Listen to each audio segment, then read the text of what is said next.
கண்டிப்பாக எல்லாருமே வந்து யோசிச்சிருப்பீங்க, எப்படிடா இவன் மட்டும் பாசிட்டிவாக இருக்கான், என்ன செஞ்சாலுமே தப்பே நடந்தாலுமே எந்த விஷயம் நடந்தாலுமே பாசிட்டிவாக இருக்கான்னு கண்டிப்பாக எல்லாருமே வந்து யோசிச்சிருப்பீங்க.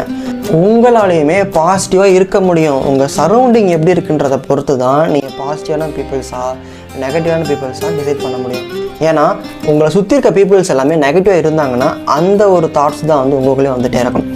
இல்லை உங்களை சுற்றி இருக்கவங்க எல்லாமே வந்து ப்ரில்லியண்ட்டாக இருக்காங்க, புதுசாக சிந்திக்கிறாங்க, நிறைய விஷயங்கள் வந்து இன்வென்ஷன் பண்ணுறாங்க அப்படின்னா நீங்களும் வந்து அதில் எல்லாத்தையுமே பார்ட்டிசிபேட் பண்ணி நீங்களும் உங்களோட பிரெயினை யூஸ் பண்ணி சம்திங் ஏதாச்சும் பண்ணுவீங்க. ஒரு எக்ஸாம்பிள் சொல்லவா, ஒரு ஹாஸ்டல் ரூமில் 4 பேர் இருக்கீங்க, உங்களோட சேர்த்து உங்கள் ஃப்ரெண்ட்ஸ்லாம் சேர்த்து 4 பேர் இருக்கீங்க. அதில் 3 பேர் வந்து பயங்கரமான ப்ரில்லியண்ட்டான ஸ்டூடெண்ட்ஸ். அது மட்டும் இல்லாமல் ரெகுலராக வந்து ஏதாச்சும் புதுசான விஷயங்கள் எல்லாத்தையுமே படிச்சுட்டே இருப்பாங்க, எக்ஸாமுக்கு படிச்சுட்டே இருப்பாங்க, ஜென்ரல் நாலேஜ் படிச்சுட்டே இருப்பாங்க. ஆனால் நீங்கள் எக்ஸாமுக்கு மட்டும் படித்து பாஸ் ஆனால் போதும்னு சொல்லிட்டு திங்க் பண்ணுறவங்க.